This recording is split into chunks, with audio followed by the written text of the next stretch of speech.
오늘 함께 찾으실 말씀은 사도행전입니다. 그러니까 사도행전 다음 PPT 좀 넘겨주실까요? 네. 사도행전 9장입니다. 9장 19절 하반절부터 22절까지 짧은 말씀입니다. 우리 이 말씀을 함께 한 목소리로 읽도록 하겠습니다. 함께 읽겠습니다. 시작! 사울은 며칠 동안 다마스쿠스에 있는 제자들과 함께했습니다. 그런 다음에 그는 곧 여러 회당에서 예수가 하나님의 아들이심을 선포하였다. 그 말을 듣는 사람들은 다 놀라서 말했다. 이 사람은 예루살렘에서 예수의 이름을 부르는 자를 죽이던 바로 그 사람이 아닌가? 그가 여기 온 것도 그들을 잡아서 대제사장들에게로 끌고 가려는 것이 아닌가? 그러나 사울은 더욱더 능력을 얻어서 예수가 그리스도이심을 증명하면서 다마스쿠스에 사는 유대 사람들을 당황하게 하였다. 아멘. 이게 모태신앙이신 분들 한번 손 들어보실까요? 모태신앙 아니신 분들 한번 손 들어보세요. 많지는 않군요. 그 질문이 하나 있는데 우리 민재 형제는 어떤 계기로 그러면 교회 처음 나가게 되셨어요? 고등학교가 미션 스쿨이라서. 고향은 미션 스쿨이어서. 그 뒤에 수지자매는 그냥 엄마가 가서. 우리 그때 한건희 형제님 어떠세요? 모태신앙이라 아니었다 그랬잖아요, 그렇죠? 누나랑 같이 어렸을 때 나가는. 그 관계로 이제 가신 거고. 진한 형제님은 군대 가서 됐어요. 군대 가서 선임이 가라고 해서. 갔더니 좋아서. 갔더니 좋아요. 좋습니다. 여러분 사실 그래요. 모태신앙을 제외하고 기독교에 입교한 사람들을 보면 참으로 다양한 방법과 경로들이 있다는 것을 알 수 있습니다. 어떤 사람은 아마 초코파이, 군대에서 주는 초코파이 때문에 갈 수도 있고요. 또 어떤 사람은 크리스마스 때 교회에서 주는 간식 먹으려고 가는 경우도 있습니다. 또 어떤 사람은 얘기했다시피 친한 친구 때문에 혹은 이성 친구나 또 나중에 결혼하고 나선 배우자 때문에 기독교와 접촉하고 교회에 나가게 되는 사람들이 있어요. 자, 그런데 드문 경우이기는 하지만 어떤 이들은 기적적인 체험 때문에 기독교에 입교하고 들어오는 경우도 분명히 있습니다. 여기 찾아보면 분명히 있어요. 자, 목숨도 잃을 수 있는 아주 위기의 상황에서 기적같이 생활하면서 혹은 큰 질병에서 기적적인 나음을 받으면서 이렇게 저렇게 기독교에 연결되고 들어오는 경우가 있더라는 거예요. 제가 청소년 시절 알고 지낸 한 집사님이 한 분 그런 경우였었습니다. 자, 그 집사님이 제가 고향이 주문진 바닷가거든요. 자, 이 집사님이 주문진 바닷가 방파제에서 어느 날 낚시를 하고 있었어요. 자, 그런데 그만 바다에 빠져서 휩쓸려 버리고 말았어요. 아무리 노력을 해도 더 이상 이 파도를 헤쳐나갈 방법이 없었습니다. 파도가 너무 거칠어서 도저히 육지로 갈 수 있는 방법이 없는 거예요. 자, 그렇게 아주 일촉즉발의 상황에 처했습니다. 자, 이제는 죽겠다 싶은 그 순간, 바로 그 순간에 이 집사님이 마지막으로 이런 기도를 혼자서 했대요. 어떤 기도를 했느냐? 하나님, 나 그동안 잘못했어요. 나 살려주시면 이제부터 교회 나갈게요. 그런데 이 기도를 마치자마자 기적적으로 누군가가 자기를 위해서 건져 올리더라는 겁니다. 그러니까 어떤 사람이 마침 지나가다 본 거예요. 보고 건져 올린 겁니다. 이 집사님이 이 기도를 했으니까 자기가 살아난 게 기적적인 이 경험이니까 이분이 그날 이후에 처음 교회에 나가게 되었고요. 그 출석한 교회가 바로 제가 출석했던 그 교회였었습니다. 이분이 처음에는 얼마나 열정적이었는지 몰라요. 그래서 몇 년 후에는 집사 직분도 받게 되었던 거죠. 자, 저희 어머니도 사실은 좀 비슷한 경우입니다. 사실 저희 어머니는 제가 청소년 시절까지 여러분 소위 날라리 집사라는 표현이 있어요. 날라리 집사가 들어보셨나요? 그 집사인데 그러니까 이렇게 신실하게 다니지 않고 그냥 교회 왔다만 가는 거예요. 대충 이렇게 왔다 가는 날라리 집사라는 표현을 흔히 쓰는데 저희 어머니가 딱 날라리 집사였었어요. 자, 교회 예배를 제 기억으로는 제 시간에 가본 적이 없으십니다. 언제 들어가시냐? 항상 늦게 들어가시는데 그럼 사람들이 눈 뜨고 있을 때는 눈치 보이잖아요. 창피하잖아요. 그럼 대표 기도할 때 누군가가 대표 기도할 때 늘 딱 들어가요. 예배당에. 자, 그러면 또 사람들 많은 곳에 앉을까요? 저희 교회가 2층이었는데 1층과 2층이 있었는데 2층 뒷 구석에 가서 항상 앉으시고 예배도 마치면 목사님 축도할 때 나옵니다. 축도할 때. 뭐 그런 분이 저희 어머니셨어요. 뭐 당연히 기도 생활도 안 하시고요. 헌금도 이렇게 하지 않으셨었습니다. 자, 그런데 제가 중학교 시절 집안에 큰 경제적 문제가 생겼어요. 이 급히 해결하지 않으면 당장 다음날 온 가족이 길거리에 나앉아야 하는, 그때가 제가 이제 고등학교 1학년 때였는데 길거리에 나앉아야 하는 그런 상황에 처했던 겁니다. 이 아무리 사방팔방 뛰어다녀도 해결할 방법이 도무지 보이지 않는 그런 상황이었어요. 자, 그런 위급한 상황에 저희 어머니가 찾아간 곳이 있었는데요. 그것이 바로 교회 지하 기도실이었어요. 그날 밤에 어머니가 거기서 그냥 엉엉 울면서 기도하는 거예요. 좀 살려달라고. 이거 문제 해결하지 않으면 당장 우리 가족 모두가 길거리에 나앉아야 된다고. 엉엉 울면서 어머니가 기도하신 거예요. 그런데 그날 밤 아주 예상치도 못한 한 가지 일이 일어났습니다. 바로 어떤 분한테 도와주겠다라고 연락이 온 거예요. 한 남성한테. 근데 그 남성이 누구냐? 저희 아버지의 중학교 동창이었습니다. 그냥 중학교 동창이라 해서 중학생 때부터 잘 알고 친구였던 사이가 아니라 그냥 중학교 때 몇 번 보던 사이였었어요. 그 이후에 관계도 없었습니다. 근데 어떻게 그 이야기를 듣고 너를 도와줄 테니 찾아와라. 그리고 그 도움을 받아서 가까스로 위기에서 벗어날 수가 있었어요. 이 상황을 본 저희 어머니가 어떻게 했어요? 자기가 기도한 것이 응답되었다, 이루어졌다라고 생각을 하시는 거예요. 그날 이후 저 어머니가 교회 다니는 모습이 완전히 바뀌셨습니다. 이런 기적 같은 일을 경험했으니 하나님이 살아계시다고 느꼈던 것이고, 야, 교회 잘 다녀야겠다라고 이제 생각을 하게 되신 거예요. 제 생각에는 어머니가 그날 밤 진짜 신앙을 갖게 되신 것 같아요. 자, 그날 이후 저 어머니가 새벽 기도도 나가기 시작하셨고요. 교회에서 하는 어떤 수련회, 또 외부에서 하는 어떤 수련회들도 다니기 시작하셨고요. 예배란 예배는 빠짐없이 나가기 시작하셨고요. 평생 해본 적 없던 교회 봉사도 열심히 감당을 하셨어요. 그래요. 바로 이러한 경우로 기독교에 사실은 제대로 들어오고 신앙을 갖게 되는 경우가 있더라는 겁니다. 혹시 여러분이나 여러분의 부모님 중에서도 이러한 경우가 있지는 않은지 모르겠어요. 자, 이처럼 사람들은 저마다 다양한 방법과 경로를 통해서 신앙의 길에 들어서기 시작합니다. 자, 그런 것들 모두 하나님의 역사다라고 분명히 이야기할 수 있어요. 자, 그런데 그런 방법과 경로를 통해서 신앙의 길에 들어서는 것도 중요하지만 그것이 우리의 간증의 내용이 될 수도 있겠지만 그 신앙의 길에 들어선 이후 더 중요한 건 바로 신앙의 내용이라는 겁니다. 신앙의 내용. 오늘 본문 역시 그것을 저와 여러분에게 잘 알려주고 있어요. 자, 오늘 우리가 살필 본문은 사도행전 9장의 말씀입니다. 자, 오늘 본문을 이해하기 위해 여러분 오늘 본문의 전문맥을 좀 살펴야 해요. 성경책 있으신 분들 한번 성경을 한번 펴보시면 좋겠습니다. 여러분, 사도행전 9장에는 어떤 이야기가 등장하느냐? 그 유명한 사울의 회심 이야기가 등장합니다. 자, 사울은 원래 예수 믿는 자를 옥에 가두던 일에 열정을 바쳤던 그런 사람이었어요. 실제로 사도행전 7장을 보시게 되면 스데반 집사가 순교당하는 데 있어서 가장 앞장섰던 사람이 바로 이 사울이었습니다. 자, 9장에도 마찬가지입니다. 사울은 대제사장에게 공문을 받아서 다메섹에 있었던 예수 믿는 제자들을 체포하려고 길을 나서는 중이었어요. 자, 그런데 이 다메섹으로 가는 도중 갑자기 하늘로부터 호련히 빛이 그를 둘러 비추기 시작합니다. 자, 그리고 하늘로부터 음성이 들려오면서 사울아 사울아 부르기 시작하는 거예요. 여러분, 그 하늘에서 나타나신 분이 누구냐? 바로 부활하신 예수님이었습니다.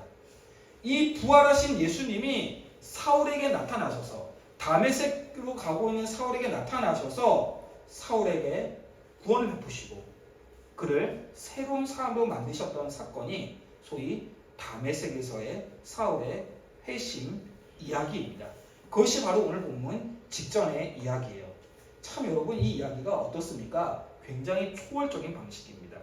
기적적인 방식입니다. 사실은 사울이 혼자 그 길을 간 것이 아닙니다. 여러 사람이 같이 갔는데 유독 그 빛 가운데 하나님의 음성을 온전히 들은 사람은 사울 한 사람이었어요. 거기서 사울이 변화되고 회심하게 되는 겁니다. 여러분 이것이 바로 사울의 회심입니다. 그리고 이 사울이 나중에 누가 되는 겁니까?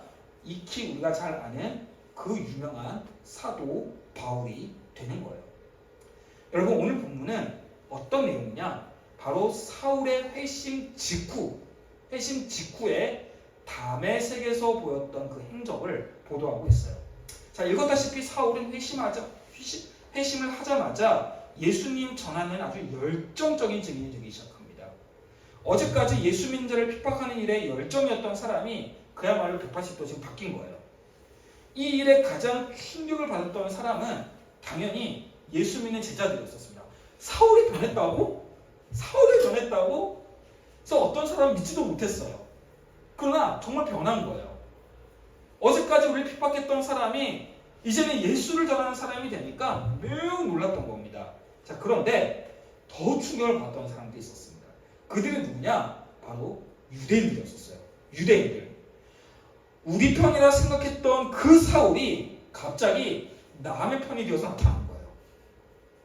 자, 그런데 사울이 그리스도를 믿고 따르는 신자가 되었다는 사실보다 그가 이 기적적인 체험을 통해서 회심을 했다는 사실보다 오늘 본문이 주목하여 말하고 싶어 하는 것은 바로 사울의 신앙 고백, 바로 신앙의 그 내용이 있습니다.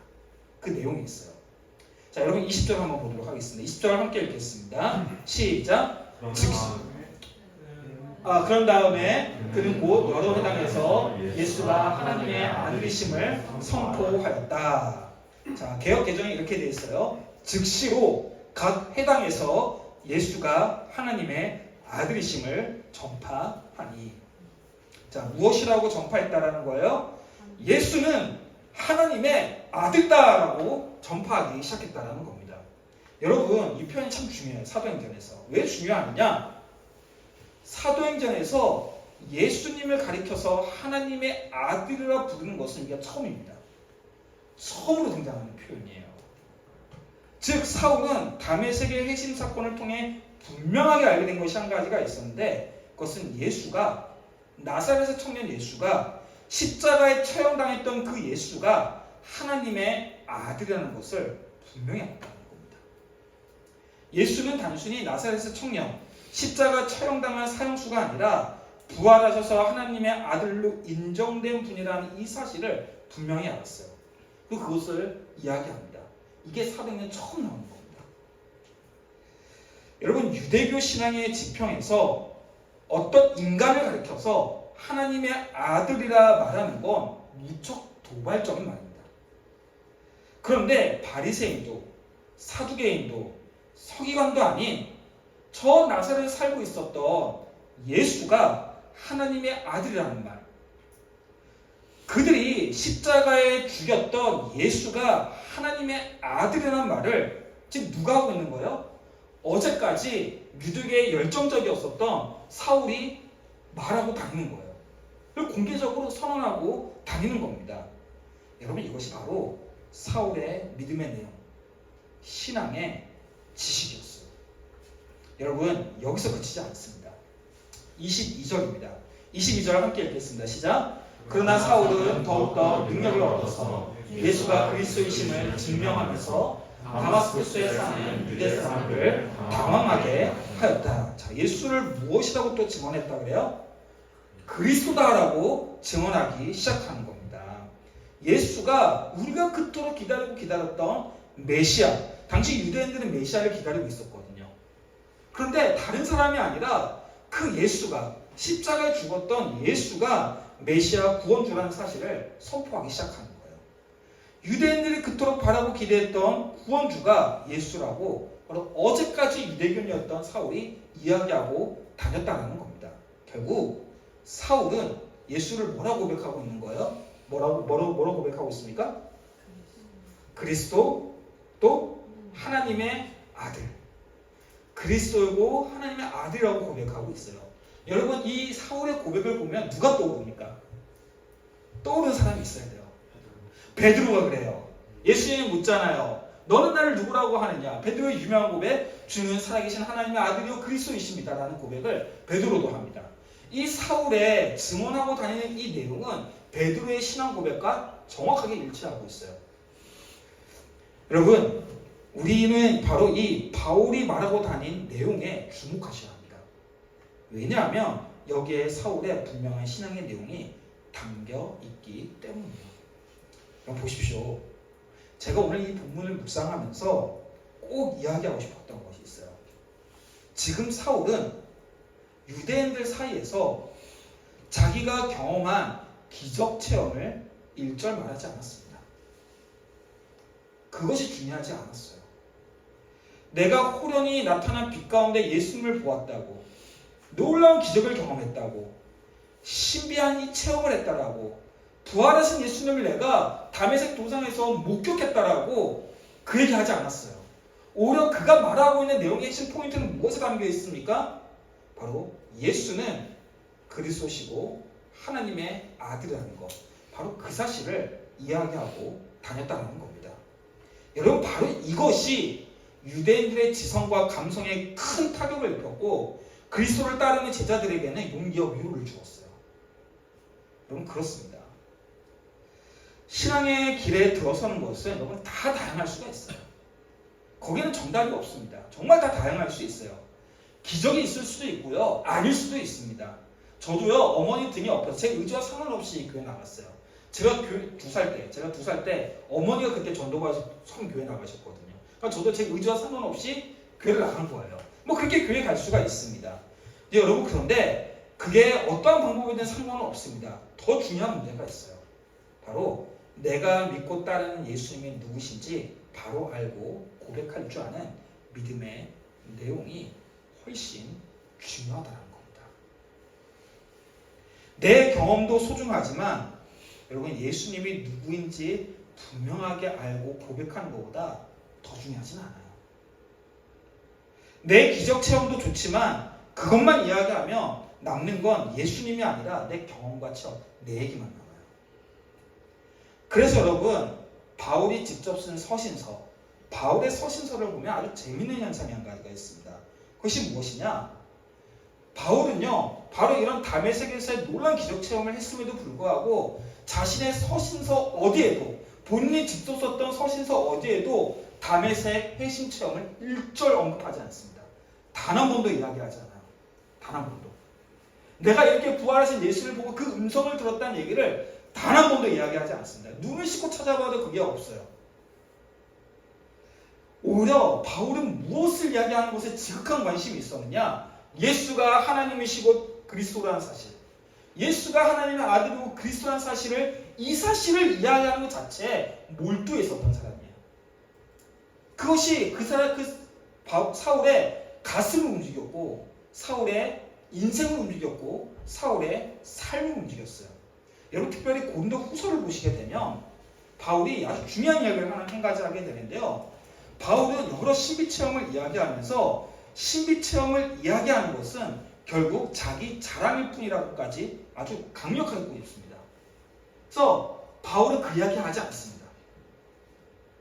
그거 얘기하는 건 너 자랑일 뿐이야. 바울은 오직 예수 그리스도를 향한 신앙의 그 내용만을 말하는 것이 훨씬 소중했어요. 바울은 서신서에서 오로지 그것만 이야기합니다. 여러분, 바로 우리가 그러해야 해요. 여러분, 신앙의 체험, 신앙의 경험 굉장히 소중하지만 뜨거운 경험 저마다 누구나 여러분 다 하고 싶죠. 그러나 그보다는 내가 믿는 예수님이 누구신지 분명하게 말할 수 있는 믿음의 내용이 굉장히 더 소중합니다. 아무리 남다른 체험이 있어도 예수님이 누구인지 바로 알지 못하고 바로 말할 수 없다면 아직은 신앙의 초보인 거예요. 우리 신앙의 기반, 우리 신앙의 근간은 체험에 있는 것이 아니라, 경험에 있는 것이 아니라 예수 그리스도라고 하는 인격 그 자체에 있어요. 예수가 그리스도고 하나님의 아들이라고 하는 이 고백 그 자체에 있습니다. 사울이 우리에게 그것을 정확하게 보여주고 있어요. 그리고 사도 바울은 일평생을 정말 그렇게 살았습니다. 그래서 여러분, 우리가 예수님을 바로 알아야 하는 거예요. 알되 힘써 알아야 하는 겁니다. 그 예수님이 하나님의 아들이고 그리스도라는 알미 나의 인격과 성품을 바꾸고 나의 감성을 바꾸고 나의 의지를 바꾸고 나의 살을 바꾸고 심지어 우리 공동체를 성숙시켜가는 이유로 작동이 되어야 돼요. 그리고 그 예수님을 우리는 전해야 합니다. 여러분, 이것이 바로 오직 예수의 신앙이라고 말할 수가 있는 거예요. 여러분, 우리는 늘 종교적 체험과 특별한 경험을 늘 원합니다. 그것이 예배가 되었든 수련회가 되었든 특별한 기도 모임이 되었든 늘 원해요. 물론 그런 특별한 경험은 신앙에 있어서 도움이 되는 것이 사실입니다. 그것이 우리의 신앙을 북돋아주는 것도 당연한 사실입니다. 저 역시도요. 저도 그런 경험들을 늘 원하고요. 특별히 여러분들 모두가 우리 공동체가 그러한 특별한 경험에 늘 노출되기를 저도 간절히 바라고 있어요. 네, 저도 그런 경험 여러분들이 충분히 하셨으면 좋겠어요. 저도 그렇게 하고 싶어요. 그러나 내가 믿고 고백하는 예수님에 대한 올바른 신앙의 그 내용이 거기에 빠져 있다면 여러분, 그러한 경험들은 다 일순간의 감정적 흥분으로 전락하고 마는 것입니다. 그리고 우리가 알지만 그러한 경험이 나의 신앙의 모든 순간을 붙잡아주는 든든한 닷줄이 되어주지도 않아요. 쉽게 말해 약발 그렇게 오래 가지 않는다는 거예요. 그 경험하면 얼마나 가세요? 수련의 깊은 감동 참여 얼마나 가세요? 그 며칠 안 가거든요. 사실은 며칠 안 가거든요. 그 우리가 너무 잘 경험하잖아요. 예. 수련회 끝나고 은혜 많이 받았는데 딱 언제 바로 그게 끊깁니까? 엄마 잔소리 듣는 순간부터 좀 씻어라. 딱 그 순간에 그냥 끝나는 거예요. 그게 오래 안 간다니까요, 여러분. 그게 오래 안 가요. 예. 여러분, 그렇다고 제가 그런 특별한 경험들을 이제 무시하고 신앙의 지식만을 채우자고 제가 말하는 것은 절대 아닙니다. 그보다는 우리의 전 인격이 예수를 아는 지식에서 바로 자라나야 한다는 것. 바로 그것을 강조하고 싶은 것이에요. 가슴은 있으되 머리가 없는 것도 불안하고요. 머리는 있으되 가슴이 없는 것은 위험합니다. 더욱이 실천하고 행동하는 손과 발이 없는 것도 온전치가 않아요. 여러분, 이 지성과 감성과 의지 모든 것, 이것을 전인격이라고 그러잖아요. 여러분, 이 지성과 감성과 의지 전인격 모든 것이 우리 주 예수 그리스도께, 예수가 그리스도라는 사실에, 예수가 하나님의 아들이라는 사실에 사로잡혀야 한다는 것이에요. 그러기 위해 바른 신앙의 내용을 갖추어가는 것은 선택이 아니라 여러분 필수입니다. 필수예요. 여러분 아실 것이 있어요. 성경에는 그 어디에도 예수님을 느껴라, 예수님께 감동받으라는 표현은 단 한 마디도 등장하지 않습니다. 그런데 이런 하나님의 명령은 많이 등장합니다. 기억해보라, 생각해보라. 이런 명령은 많이 등장해요. 여러분, 이것은 무엇을 말합니까? 우리의 신앙에 지식이 있고 내용이 있어야 한다는 것을 말해주고 있어요. 여러분, 이것을 잘 설명한 책이 있습니다. 하나는 바로 마음을 다하여 하나님 사랑하기라는 책이에요. 마음을 다하여 하나님 사랑하기. 제임스 에머리 화이트라는 작가가 쓴 IBP에서 나온 아주 오래된 책입니다. 여러분, 한글로 이 책 제목을 번역하면서는 마음이라는 단어로 바꾸게 되는데요. 실제로 이 책의 내용이 말하고 싶은 것은 우리의 어떤 감성, 마음이 아니라 사실은 지성을 얘기하고 있습니다. 지성을 얘기하고 있어요. 그래서 이 책은 지성을 바르게 활용하여 하나님을 사랑하는 것에 대해서 이야기해주고 있습니다. 자, 이보다 더 유명한 아주 명저가 있습니다. IBF라면은 반드시 이 이름을 알아야 하고, 반드시 이 책 제목도 들어는 봐야 하고, 읽었다라고 하면은 이제 저와 같은 레벨에서 이야기를 할 수 있는 제임스 패커. 여러분, 이 사람 이름이라도 알고 있어야 됩니다. 제임스 패커를 아는 것만으로도 여러분 아주 생각하는 그리스도인이자 지성의 그리스도인입니다. 하나님을 아는 지식을 내가 제목을 알고 있다는 것만으로도 여러분 굉장히 수준 있는 사람입니다. 조금 교만하셔도 됩니다. 근데 읽었다면 장난이 아닌 거예요. 자, 그 정도로 유명한 책인데요. 바로 제임스 패커의 하나님을 아는 지식이라는 책이 있습니다. 여러분 이 책은 이 책 제목에 있는 것처럼 하나님을 아는 지식과 하나님에 관하여 아는 지식을 서로 딱 구별해 주고 있습니다. 여러분 하나님에 관하여 아는 지식이라는 것은 무엇입니까? 바로 하나님에 관한 정보, 사실을 아는 거예요. 어떤 성경적 정보를 아는 겁니다. 쉽게 얘기해서. 근데 하나님을 아는 것은 무엇입니까? 바로 하나님을 인격적으로 안다는 것이에요. 그러니까 제가요, 제 아내를 만나기 전에 제 아내 그 친한 동생이 저희 간사였었거든요. 그 간사가 저 아내에 대해서 제가 알기 전에 저 아내에 대해서 얘기를 먼저 많이 해줬어요. 그 언니는 상담사고 뭐하고 이런 얘기를 저한테 되게 많이 해줬어요. 그거는 그 사람의 정보에 대해서 아는 겁니다. 그러나 제가 그 사람과 연애를 하기 시작하면서 결혼하면서 이제는 그 사람에 관해서 아는 것이 아니라 그 사람을 아는 거예요. 그 사람을 아는 겁니다. 인격적인 알미라는 거예요. 자, 이 책은 바로 그런 구분을 하고 있습니다.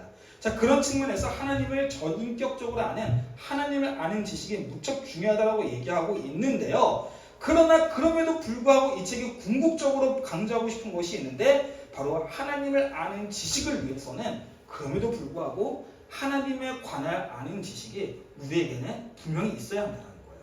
그리고 이 책은 그것을 쭉 설명해 주고 있습니다. 그게 본론의 내용이에요. 하나님이 도대체 어떤 분이신지에 대해서, 우리의 신앙의 내용이 무엇인지에 대해서, 우리의 신앙의 그 내용이 그게 얼마나 중요한 문제인가에 대해서 이 책이요 너무 잘 정리해 놓고 있어요. 어떤 책이다? 저자가 누구다? 제임스 패커의 하나님을 아는 지식. 굉장히 유명한 책입니다. 네. 꼭 읽어보시길 바라겠어요. 제가 예전에 그 강원대에 사역했을 때 LGMB 이 책 소개하니까 진짜 나중에 다 읽었더라고요. 이 책을. 정말 다 읽었었어요. 학생들이. 제가 굉장히 뿌듯했었는데 여러분도 그렇게 되라고 믿습니다. 자, 그러나 여러분 이 하나님에 관해 아는 지식을 채우라고 해서 그냥 지식이라고만 생각해서는 안 됩니다. 오히려 올바른 믿음의 내용이 우리의 지성 체계 속에, 우리의 전인격적인 체계 속에 바로 세워져야 한다는 것이에요.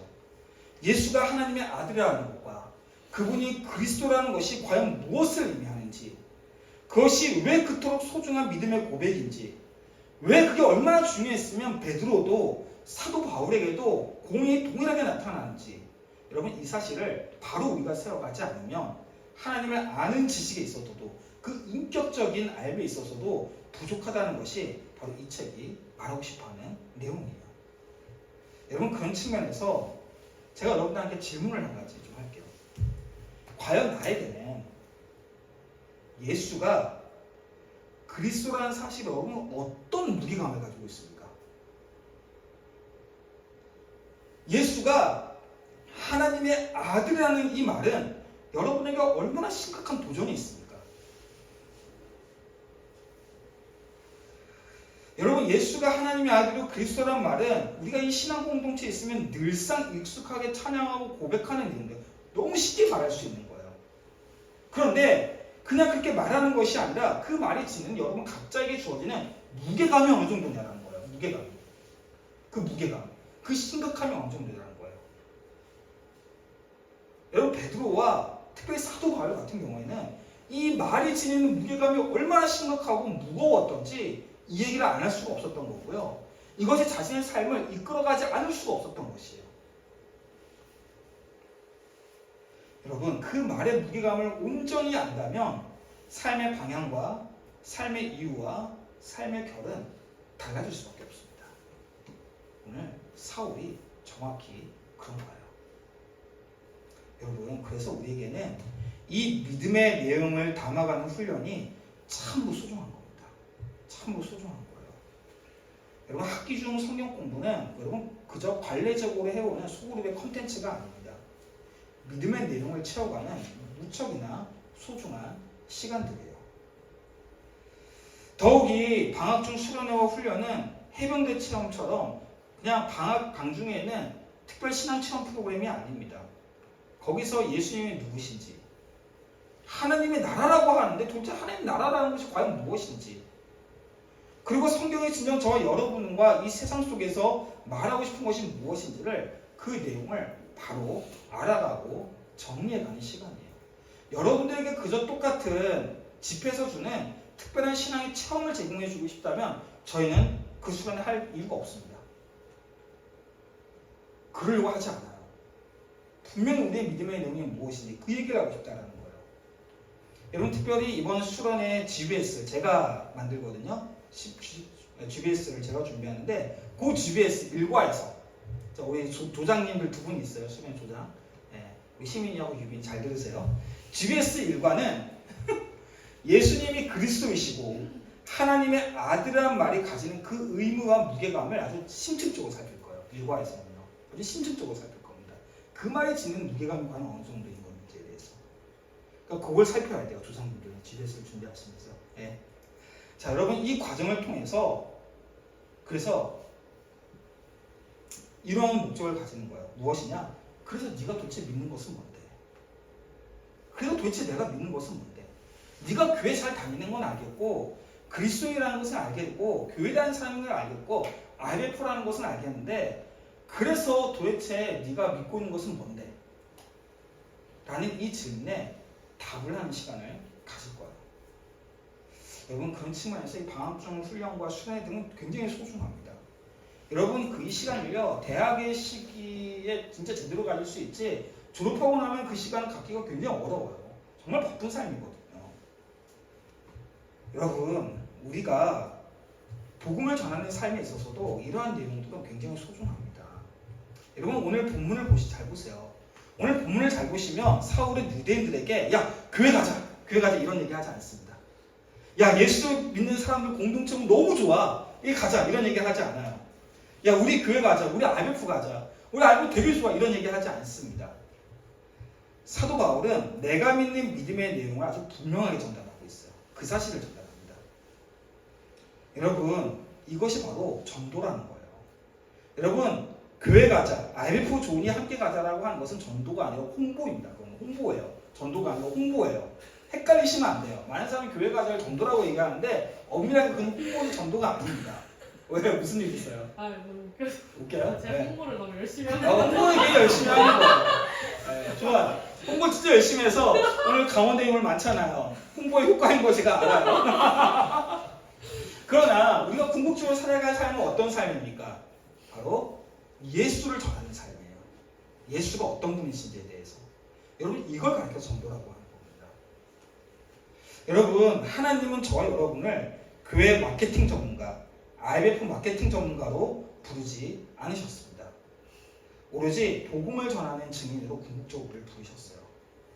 아니, 오히려 이 예수를 향한 바른 알미, 사울로 하여금 다른 삶을 살도록 그냥 움직여버린 거예요. 이 믿음의 내용이 그의 인생을 움직여버린 겁니다. 여러분, 우리가 선전해야 할 것은 교회도 아니고 심지어 우리 IBF도 아니라 바로 예수님이에요. 우리가 홍보해야 할 것은, 우리가 전해야 할 것은 예수님이에요. 그렇다고 IBF 홍보하는 거, 애통 홍보하는 거 제가 폄하하는 거 아닙니다. 절대. 우리가 궁극적으로 전해야 할 것은 예수라는 거예요. 예수님의 덕을 선포하는 것이 우리가 주님의 제자로 존재하는 이유라는 사실입니다. 바로 이러한 측면에서도 우리 IBF가 좋다는 말을 할 수 있지만 우리 예수님이 좋다는 것, 우리 예수님이 그리스도이시기에 하나님의 아들이시기에 이것이 얼마나 좋은 소식인지 그 믿음의 내용을 간직하고 있는 것, 그것을 이야기하는 것은 굉장히 중요한 문제라는 사실입니다.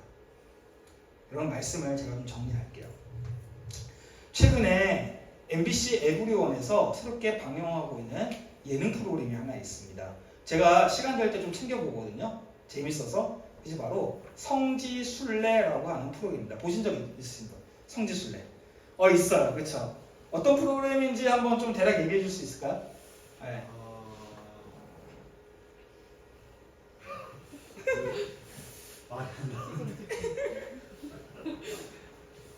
성지순례요? 예. 예루살렘 있잖아요. 그건 아니에요. 어떤 거냐면은 이제 얘기해볼게요. 이게 우리나라 예능이에요. 예능 프로그램인데 뭐냐? 우리나라 3대 종교가 있어요. 그게 뭐예요? 불교, 천주교, 개신교입니다. 바로 이 3대 종단에 각 성직자가 한 명씩 나오는 겁니다. 불교에는 스님이 나오고요, 천주교에서는 신부님이 나오고요, 우리 개신교에서는 목사님이 이제 나옵니다. 나와서 뭘 하느냐? 바로 세상 사람들이 경험하는 것을 한번 경험해 보는 거예요. 그러니까 이분들은 다 이제 절에, 성당에, 교회 예배당에만 있으니까 세상을 잘 모를 거 아니에요. 그래서 세상 사람들이 요즘 핫하다고 하는 우리 세상 사람들의 성질을 한번 찾아가 보는 거예요. 그 성질을 신뢰해보고 경험하는 겁니다. 다양한 경험들을 하게 돼요. 그러면 각 종단마다 이게 다 달라요. 반응하는 것이 다 다릅니다. 어떤 것은 뭐 되게 좋아하고요, 어떤 것은 막 절제해요. 뭐 예를 들어 불교 스님은 성지 순례는 맛집을 가는 것도 있거든요. 그러면 가장 거기서 불편한 사람이 누굴까요? 스님이에요. 워낙 고기가 많으니까. 가장 자유한 사람이 누굴까요? 음식점을 가면 가장 자유한 사람. 목사님 아니에요. 신부님이에요. 왜? 술을 마실 수 있으니까. 술을 마실 수 있으니까. 뭐 그런 차이가 있거든요. 뭐 그냥 여러 가지 어떤 뭐 차이가 있어요. 근데 이 예능을 전개하다 보면 뭐 목사님, 스님, 뭐 신부님 반응이 되게 재밌어요. 이분들도 똑같은 사람이라 이런 걸 느끼긴 하거든요. 굉장히 재밌는데 이런 체험을 항상 하다 보면은 그 예능에 나오는 패널들이 꼭 하는 질문이 있어요. 꼭 하는 질문. 뭐 어떤 질문이냐? 그래서 불교는, 그래서 천주교는, 그래서 개신교는 어떻게 생각하느냐라는 질문을 꼭 합니다. 너무 자연스럽게 나올 수밖에 없어요. 제가 포인트 맞추는 건 사실 그 지점에 있습니다. 결국 우리의 믿음의 이유를 세상이 묻는다는 거예요. 세상은 우리의 믿음의 이유를 묻는다는 거예요. 우리의 믿음의 내용을 묻는다는 겁니다. 저는 사실 그 프로그램에서 도전받는 부분이 그 부분이에요.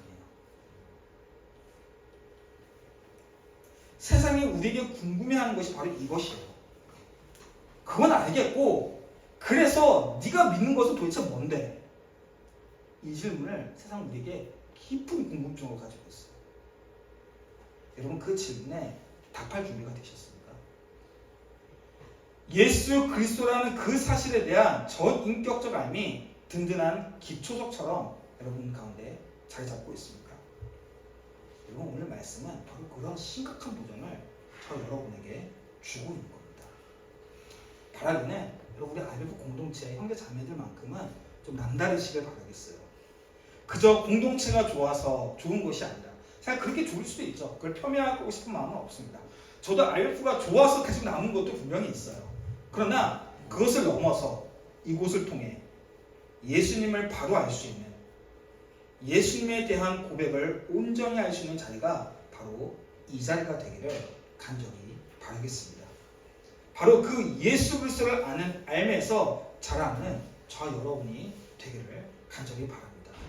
그리고 그 알미, 예수가 그리스도고 하나님의 아들이라고 하는 그 알미, 우리의 삶과 인생을 새롭게 이끌어가는 그 놀라운 경험들, 바로 그 놀라운 삶의 변화가 저와 여러분에게 분명히 존재하기를 바랍니다. 이 시간에